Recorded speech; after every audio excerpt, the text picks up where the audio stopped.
दोस्तों, हिंदू धर्म में अमावस्या का विशेष महत्व होता है। अमावस्या तिथि भगवान लक्ष्मी नारायण के साथ ही पितरों का आशीर्वाद प्राप्त करने के लिए बहुत खास मानी जाती है। इस दिन पितरों के नाम से श्राद्ध तर्पण पिंडदान अवश्य करना चाहिए। ऐसा करने से पितृदोष दूर होता है, साथ ही पितृ प्रसन्न हो अपना आशीर्वाद देते हैं।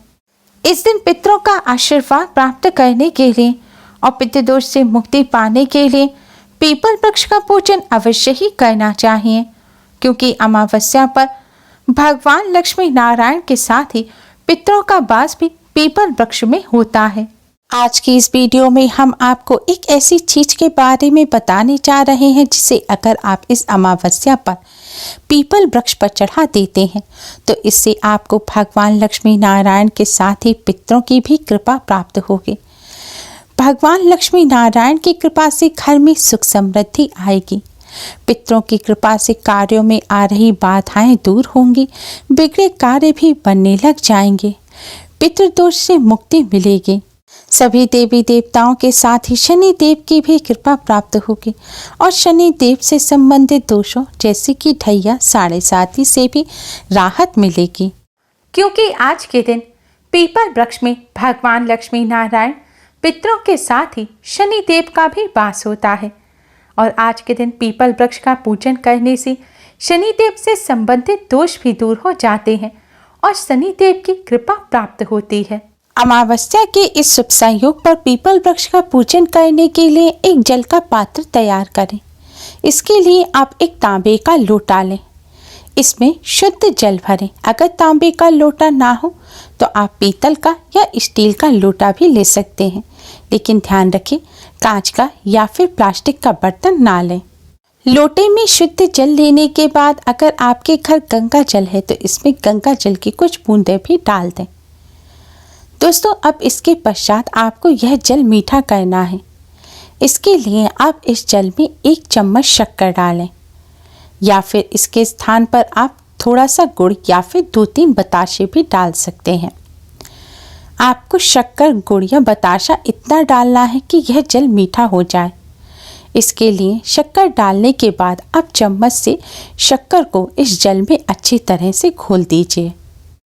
मीठा जल तैयार होने के पश्चात अब आप इस जल में थोड़े से साबुत चावल यानी कि अक्षत मिलाएं। ध्यान रखें दोस्तों, चावल के दाने साबुत होने चाहिए।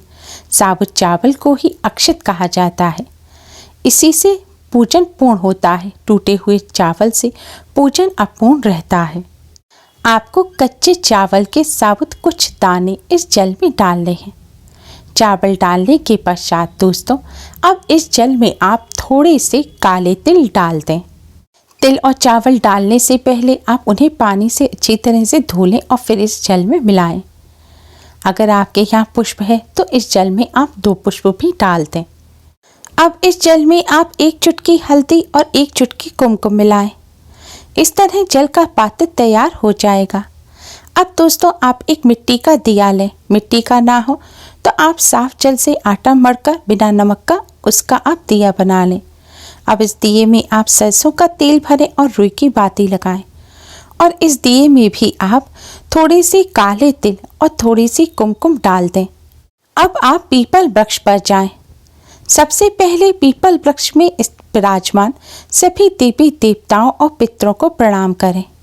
अब आप भगवान विष्णु जी के 12 मंत्र ओम नमो भगवते वासुदेवाय का जाप करते हुए पीपल वृक्ष पर जल चढ़ाएं। पीपल वृक्ष पर जल चढ़ाते समय आपको इसी मंत्र का जाप करते रहना है। जल चढ़ाने के पश्चात जल चढ़ाने के ही स्थान पर आप रखकर इस दिए को जला दें। दिया जलाते में भी आपको इसी मंत्र का जाप करते रहना है। दोस्तों, दिया जलाते में आपको इस बात का ध्यान रखना है कि दिए में 2 तरह की बाती होती है, एक लेटी हुई और एक खड़ी बाती। आपको इस दिए में खड़ी बाती लगानी है जो सीधी खड़ी रहे, जिस बाती का मुख किसी भी दिशा की तरफ ना हो। इस तरह का दिया आपको पीपल वृक्ष के पास जलाना है। दिया जलाने के पश्चात दोस्तों अब आपको पीपल वृक्ष की 11 परिक्रमा करनी है। आपको भगवान विष्णु जी के 12 मंत्र ओम नमो भगवते वासुदेवाय का जाप करते हुए ही पीपल वृक्ष की 11 परिक्रमा करनी है।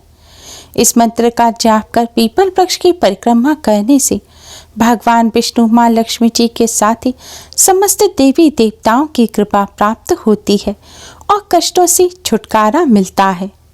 स्कंद पुराण के अनुसार पीपल के मूल में विष्णु, तने में केशव, शाखाओं में नारायण और पत्तों में हरि आदि देव निवास करते हैं। शास्त्रों के अनुसार पीपल वृक्ष में समस्त देवी देवताओं का वास होता है। अमावस्या के दिन इस विधि से पीपल वृक्ष पर जल चढ़ाकर पूजन करने से सभी देवी देवता प्रसन्न होते हैं। पीपल वृक्ष में समस्त तीर्थों का भी वास होता है। इस विधि से पीपल वृक्ष का पूजन करने से समस्त तीर्थों में दर्शन, स्नान करने का भी पुण्य फल प्राप्त हो जाता है। अमावस्या के दिन पीपल वृक्ष में पितरों का भी वास होता है। इस विधि से पीपल वृक्ष का पूजन करने से पितरों का आशीर्वाद प्राप्त होता है। पितरों की कृपा से कष्टों से छुटकारा मिलता है और कार्यों में आ रही रुकावट दूर होती है। पितृ प्रसन्न होते हैं, जिससे पितृदोष से मुक्ति मिलती है। अमावस्या और शनिवार के दिन पीपल वृक्ष में शनि देव का भी वास होता है। इसलिए इस विधि से जल चढ़ाने के बाद अगर आप शनि दोष से पीड़ित हैं तो आपको पीपल वृक्ष के नीचे बैठकर एक बार हनुमान चालीसा का पाठ अवश्य ही करना है। ऐसा करने से शनि देव से संबंधित ढैया, साढ़े साती और महादशा से राहत मिलती है और कष्टों से छुटकारा प्राप्त होता है। इस तरह पीपल वृक्ष का पूजन करने के पश्चात दोस्तों आप भगवान श्री गणेश, भगवान लक्ष्मी नारायण और समस्त देवी देवताओं को प्रणाम कर जाने अनजाने में की गई सभी गलतियों की क्षमा मांगें और फिर अपने पितरों की आत्मा की शांति और पितरों की मुक्ति की प्रार्थना करें। पितरों को कोई कष्ट ना हो, इसकी आप प्रार्थना करें। इस तरह प्रार्थना करने से दोस्तों पितरों को जो कष्ट मिल रहे होते हैं वह दूर हो जाते हैं और पितरों को मुक्ति मिलती है। भगवान से पितरों के लिए प्रार्थना करने के पश्चात दोस्तों अब आप फिर से भगवान लक्ष्मी नारायण को प्रणाम कर पितरों को प्रणाम करें और जाने अनजाने में की गई अपने द्वारा और अपने परिवार द्वारा की गई सभी गलतियों की क्षमा मांगें और पितृदोष से मुक्ति की प्रार्थना करें। ऐसा करने से आपको और आपके परिवार को पितरों का आशीर्वाद मिलेगा और पितृदोष से मुक्ति मिलेगी। अमावस्या के दिन इस विधि से पीपल वृक्ष का पूजन करने से सभी संकट दूर होने के साथ ही धन, समृद्धि, यश, कीर्ति आदि की भी प्राप्ति होती है। पूर्वज पितृ प्रसन्न व तृप्त होकर सभी मनोकामनाएं पूरी होने का भी आशीर्वाद प्रदान करते हैं। अमावस्या के दिन इस तरह पीपल वृक्ष का पूजन करने से भगवान लक्ष्मी नारायण की कृपा से अपार सुख मिलता है, धन वैभव की प्राप्ति होती है और कष्टों से छुटकारा मिलता है। दोस्तों पीपल वृक्ष का पूजन करते समय आपको कुछ बातों का विशेष ध्यान रखना है। आपने पीपल वृक्ष पर जो जल चढ़ाया है उस जल को आप छूकर अपने माथे से ना लगाएं। जैसे भगवान सूर्य को जल चढ़ाने के बाद माथे से लगाते हैं उस तरह से ना करें। पीपल वृक्ष पर जो आपने दीपक जलाया है उससे आप आरती ना लें और पीपल वृक्ष की आरती भी ना उतारें। परिक्रमा आपको क्लॉकवाइज ही करनी है। जैसे घड़ी की सुइयां घूमती हैं इसी तरह घूमकर आपको पीपल वृक्ष की परिक्रमा करनी है। इस प्रकार पीपल वृक्ष का पूजन आपको सूर्य उदय होने के बाद और सूर्य अस्त होने से पहले ही करना है। लेकिन अगर सूर्य अस्त होने से पहले आप पूजन नहीं कर पाए हैं तो आप सूर्य अस्त होने के बाद रात्रि 8 बजे तक पीपल वृक्ष का पूजन कर सकते हैं। लेकिन सूर्य अस्त होने के पश्चात आपको पीपल वृक्ष पर जल नहीं चढ़ाना और ना ही पीपल वृक्ष का स्पर्श करना है। आप दीपक जला सकते हैं लेकिन जल ना चढ़ाएं। झूठे मुंह से पीपल वृक्ष का पूजन ना करें। पीपल वृक्ष का पूजन करते समय स्वच्छता, पवित्रता का विशेष ध्यान रखें। पीरियड के दौरान महिलाएं पीपल वृक्ष का पूजन ना करें। जूते चप्पल पहनकर भी पीपल वृक्ष का पूजन ना करें।